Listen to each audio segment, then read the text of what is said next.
Hi, everyone. Thank you for joining us. We're so pleased to be here at DevOps Enterprise Summit to talk to you about leading from the middle, a middle manager's guide to impact. And I am Steve Pereira. I am the founder of Visible Value Stream Consulting and a senior director at Capado. And I'm joined here by Andrew Davis, who's my co-presenter and co-author. Hey, everybody. I'm the Senior Director of Research and Innovation at Copado. And while those titles may sound impressive, the reality is much more humble.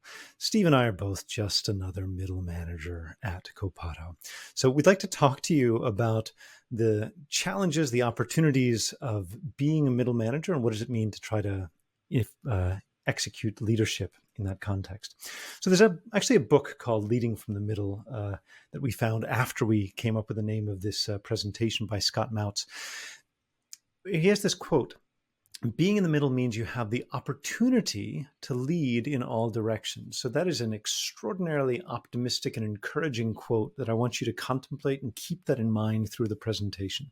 You have the opportunity to lead in all directions. So how can we make that a reality? So let's start by thinking about the sources of influence in company decisions, because that's effectively what we're trying to do if we're leading, is trying to help influence the way the company makes decisions. So of course there is executive leadership, and everybody knows they've got a lot of power and influence. They get things done. And then there are individual contributors. Now, of course, individual contributors also have the day-to-day granular decision-making capability. They're making thousands of small decisions every day for your organization.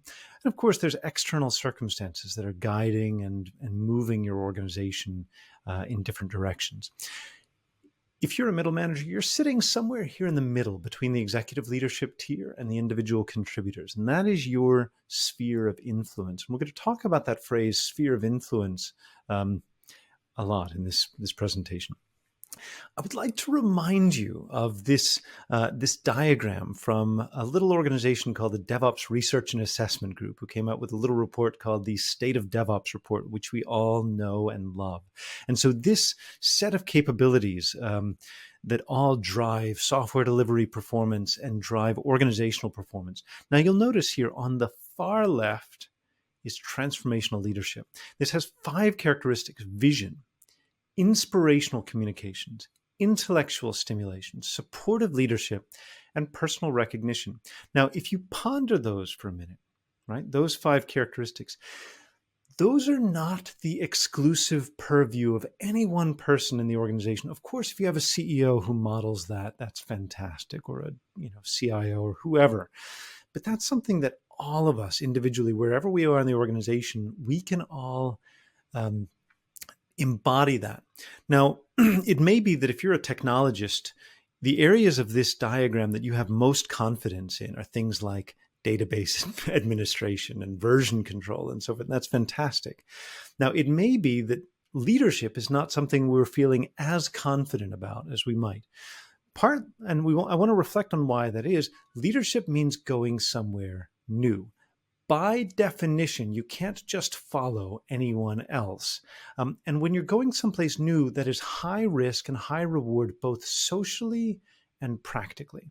And there is a social risk that we incur if we express a new idea, express a new vision, criticize an existing direction, or at least call out some risks and limitations to a current plan. And so we need to know that there's that risk, because if we're not conscious of that risk, it may just unconsciously suppress our confidence in leading. And I want to boil all of leadership down to this one statement: leadership just means influence. So I've contemplated that for the last 25 years. It comes from this book from John Maxwell. This one sentence I find really powerful to summarize what we're talking about when we're talking about leadership. It just means influence. When we're talking about influence, there are 2 kinds of influence: push or pull. So push influence, or direct influence, sometimes called hard influence, hard power, it's telling people what to do. It's positional power, right? Or rewards or threats, those kinds of things. We're all very familiar with that. The other kind of influence, though, is indirect influence or soft power or pull influence. And this includes many different characteristics. And we want to talk about four of them here: value, clarity, flow, and networks. So I'm going to introduce these four concepts, and Steve will explain a little bit more in detail how we can exercise these to get things done. So value, clarity, flow, and networks.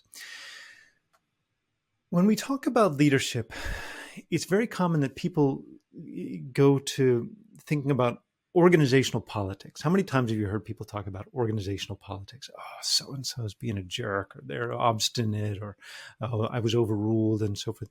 It becomes very, very hard for us to make decisions and guide and change the organization if we're thinking in terms of the people involved. It's me versus Steve, and Steve is always stubborn about this, and I really want that. And when we think about interacting with people, it becomes a little bit harder. But if we look beneath the surface, what's happening is these relationships of value, clarity, flow, and networks. Now, I want to encourage you that influence grows the more it's used effectively. So you already have influence, and it'll grow the more you use it effectively. What we're looking to do is create within our organizations harmony as opposed to disharmony. So if we think about disharmony within an organization, it wastes energy. People are moving in different directions. You've got misaligned or conflicting goals. You've got difficulties in communication. You've got a lack of trust, as opposed to harmony. And harmony, from just a simple practical point of view, A, it feels better. B, it's a nicer environment to be in. And C, it gets stuff done, right? Harmony channels energy into work. The idea that you can take a group of people and align them towards accomplishing business goals, accomplishing benefit for the customers. You're aligning, for example, around a value stream. You have shared goals. You have shared collaboration tools. You have trust and openness as opposed to a lack of trust. And that's really, I think, where all of us would like to work. That's the kind of organization we'd like to be in. To get there, we need to understand these three elements to action. And I'll introduce these as value, clarity, and flow. But let's think about first, to get anything done, it always starts with perception and understanding. And then perception and understanding, what you're perceiving and what you're understanding about that leads you to make a decision. So it allows us to weigh and balance different pros and cons of different outcomes. And that is then the basis for action. And when we act, of course, then the world changes and we need to re-perceive and re-understand what's the world we're looking at. Of course, there's a lot of these different decision-making loops. The OODA loop, observe and orient, is perceiving and understanding. It's just different words, deciding and acting, or plan, do, check, act, plan, do, study, adjust. All of these loops, decision-making loops, are similar, and they walk you through a similar framework. Now, when we're thinking about these, perceiving and understanding, deciding and acting, really there is a continuum for each of these. There's a continuum from ignorance and confusion all the way through to clarity. That's where we want to be, clarity, right? On decision-making, there's ineffectiveness. There's a continuum of that all the way through to value, being effective as an organization. And then when it comes to actions, there's a continuum from inefficiency all the way through to flow. Now, instead of thinking about, people bumping into each other in organizational politics, we can just think everybody has a certain clarity, a certain set of beliefs, perceptions, understandings. Everybody has a certain set of values that weigh that influence how they weight decisions, and everybody has certain behaviors that leads them to act or not act in a certain way. Now, what we can do, and what Steve will get into, is how you can help to create shared clarity, shared value, shared flow as an organization. And to really make sense of this, we need to understand this fourth aspect, which is networks, these formal versus informal networks. So the formal network in your organization, you know it, you love it, it's the org chart, right? The formal network is the power and influence structure in the organization, where the CEO typically sits at the top. You think they're at the top. Actually, they're beholden to the board, and the board's beholden to the investors. And so nobody has complete power really in this. But what we want to think about is this formal network hides a lot of other networks inside of it. And so we've talked about the authority network, this formal power structure, this hard power structure. And that is partly what creates these silos. And so then we talk a lot about silos growing up in organizations where people are more responding to that authority in the formal power structure. DevOps became famous for breaking down silos, beginning to look at these value streams about how work actually flows from one department to another. And also, increasingly, we're coming to promote the idea of communities of practice, and communities of practice may spread across multiple value streams, people with similar interests, similar concerns within an organization. And it's just important for us to recognize that there's a lot of these informal networks hiding in the org chart. And then for each one of us individually, there's the informal network that is our social connections and our relationships with the people around us, right? And these networks, they may seem a little bit random or a little bit haphazard, but that's really where we have direct power and influence. And Stephen Covey, you may remember from the 7 Habits of Highly Effective People, one of his habits was start with your sphere of influence. Begin with your sphere of influence. You may not think it's much, but that is where we have the most power and influence, is with the people that we're engaging with. And if you want people to do what you want, then you need to want what's good for them. You need to want what's in their best interest, right? And if we're operating from that framework, then we have a lot of power.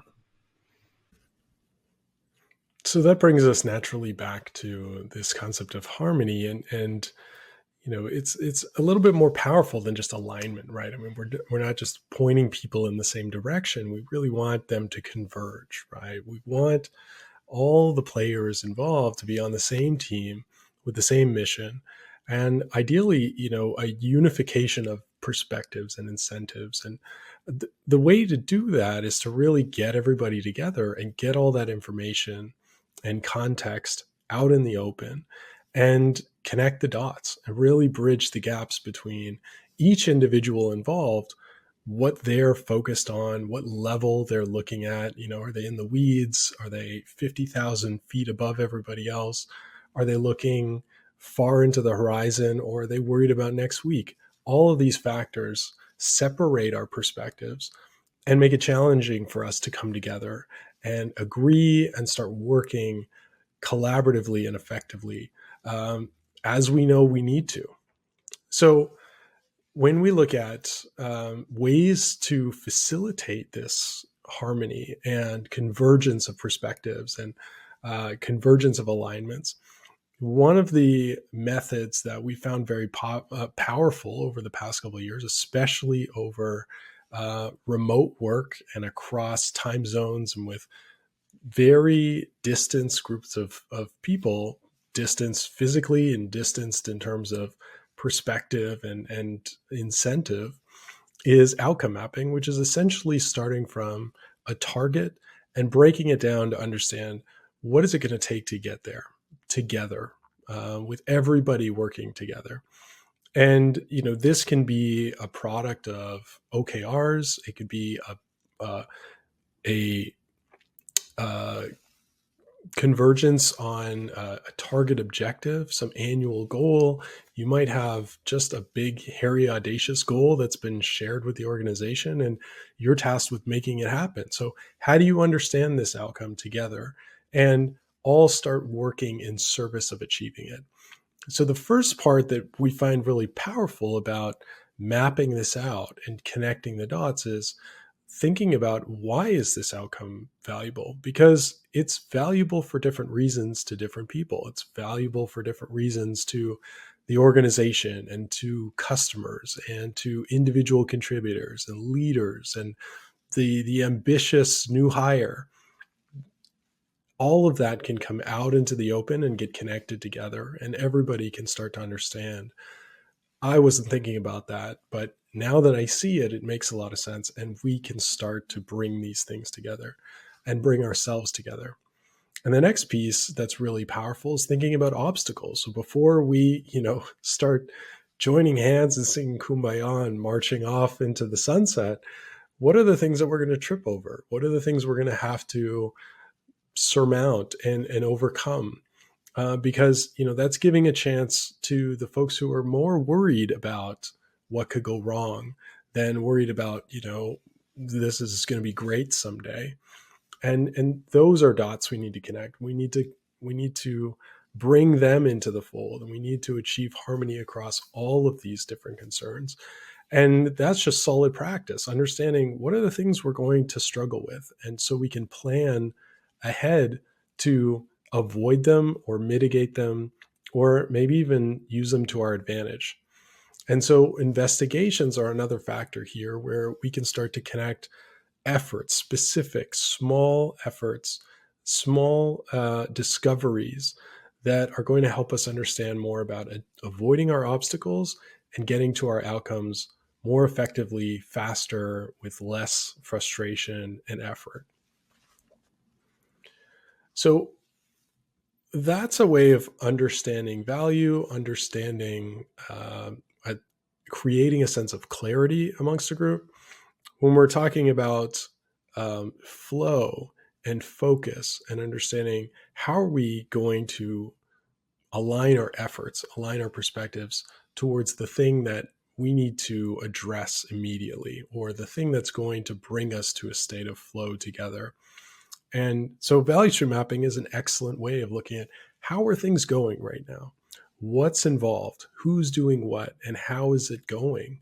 So that we can take all of our capabilities, all of our efforts, and focus them on a constraint that's extremely valuable, that's actually holding us back. And so we can lay out a very simple structure in a collaborative session that helps us understand what are all the activities involved here? How long does everything take? Where is the waste and delay? You could look at where quality is impacted, where we're not generating the value that we expect.